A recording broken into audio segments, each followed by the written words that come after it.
วิธีการแก้เลขข้อนี้เราจะเฮ็ดอันใดเนาะไปเบิ่งนำกันพี่ x เท่ากับ x กำลัง3บวก 2x กำลัง2ลบ 4x ลบ5หารให้ qx เท่า x บวก1คูณหารและตัวเศษเท่าใดหมายความว่า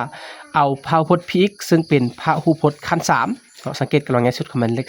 3มาหารให้พหุพจน์ qx ซึ่งเป็นพหุพจน์ขั้น1อันนี้บ่มีหยังว่าเลข1หรือกำลัง1ซึ่งมีชื่อหนึงเขาเป็นโทพจน์หมายความว่าการหารพหุพจน์นี้ให้กับโทพจน์วิธีการหารนั้นเราจะเฮ็ดอะไรในวันนี้จันจะพาแกด้วย2วิธีเนาะ2วิธีนั้นมีวิธีอย่างใดก่อนอื่นฝากทุกคนกดใจไลค์แชร์และติดตามเนาะแล้วครับไปเบิ่งกันว่าแต่ละวิธีนั้นเฮ็ดแนวใดไปเบิ่งกันเลยในนี้จัดไปวิธีที่1วิธี1แม่นวิธีเอิ้นว่าหารแบบฮอกเนอร์วิธีนี้เมนเฮาเขียนสัมประสิทธิ์ของพหุพจน์นี้ออกมา1 2ลบ4ลบ5 1 2ลบ4ลบ5สังเกต x บวก1 x บวก1สังเกตตัวนี้เป็นหลักเนาะอันนี้บวก1สันหารเขียนจะเป็นลบ1นะอันนี้เป็นตัวคำนวณเลข1นี่ก็เป็นเลข1ท่าที่2นี่ก็เป็น2ท่าที่3นี่ก็เป็น3ท่านี้เป็น1อันนี้ก็เป็น1บัดนี้การคำนวณให้เอาตัวนี้มาคูณออกเท่าใดแล้วมาบวกให้ตัวนี้แล้วผลลัพธ์ลงมานี่ฉะนั้นเราก็จะได้เป็น1คูณลบ1มาบวก2เท่ากับ1เขียนไว้จากนี้ก็ให้เอาตัวที่เราได้มาใหม่นี้มาคูณกับตัวนี้ออกเท่าใดแล้วมาบวกให้ตัวนี้ผลลัพธ์ออกเท่าใดแล้วเขียนลงมานี่ฉันจะเป็น1คูณให้ลบ1เท่ากับลบ1บวกลบ4เป็นลบ5ขั้นตอนต่อไปก็เอาตัวนี้มาคูณให้ตัวนี้ออกเท่าใดแล้วเอามาบวกให้ตัวนี้ผลลัพธ์ลงมานี่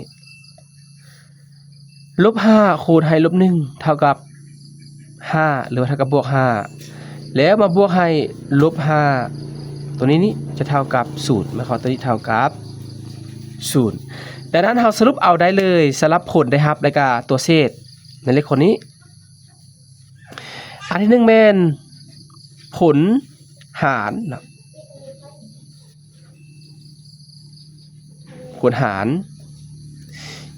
px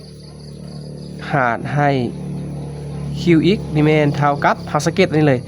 1ลบ5อันนี้เป็นสัมประสิทธิ์ของพหุพจน์เนาะซึ่งว่าขั้นเข้ามาท่านจะลดตัวนี้ลงมา1ตัวอันนี้เป็นขั้น3เนาะฉะนั้นผลลัพธ์เอานี้จะเป็นพหุพจน์ขั้น2หรือว่าเป็นไตรพจน์ขั้น2เขาอีกอย่างนึงตัวนี้ก็จะเป็น x กำลัง2บวก 1x ถ้าเฮาบ่เขียนเลข1น่ะจะเป็นบวก x แล้วก็ลบ5ตัวเศษเป็นอันนี้ตัวสุดท้ายนะอันนี้เป็นเศษ0เนาะอันนี้เป็นผลได้รับและตัวเศษหมายความว่า px หารให้ qx นี้แม่นเท่ากับ x กำลัง2บวก x ลบ5เศษ0อันนี้แม่นเป็นวิธีที่1มันนี้เป็นวิธีที่2วิธีที่2นี้ใช้การหารแบบทั่วไปเลยนะก็คือเขาเขียน px นี้ออกมาเป็นตัวตั้งหารนะ x กำลัง3บวก 2x กำลัง2ลบ 4x ลบ5เอามาหารให้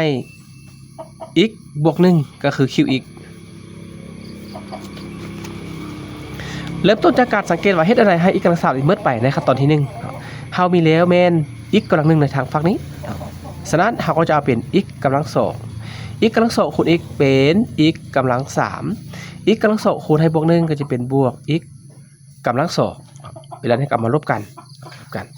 ตัวนี้ลบกันเมื่อไปบวก 2x กำลัง2ลบเพราะว่านี่ลบคูณบวกเป็นลบฉันจะเป็น 2x กำลัง2ลบ 1x กำลัง2จะเหลือแม่น 1x กำลัง2ตัวนี้เอาลงมาเลยลบ 4x ลบ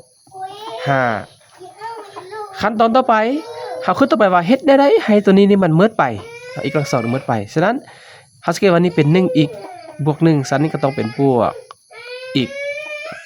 x คูณ x เป็น x กำลัง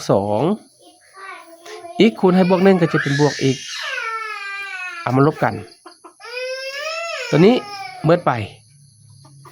ลบ 4x ลบบวกเป็นลบเนี่ยเป็นลบ x สันก็จะกลายเป็นลบ 4x ลบ x จะเป็นลบ 5x ลบ 5 นี่เอาลงมาเลยหลังจากนี้ก็คิดต่อไปว่าเฮ็ดแนวใดให้ลบ 5x นี้มันเมิดไปอันนี้เป็นบวกอีกฉันเขาก็จะได้เป็นลบ5ลบ5คูณ x เป็นลบ5อีกลบ5คูณบวก1เท่ากับลบ5เขาสังเกตว่าอันนี้อันเดียวกันเลยเนี่ยลบออกมาก็จะเท่ากับ0ตัวนี้ก็จะออก0ก็หมายความว่าอันใด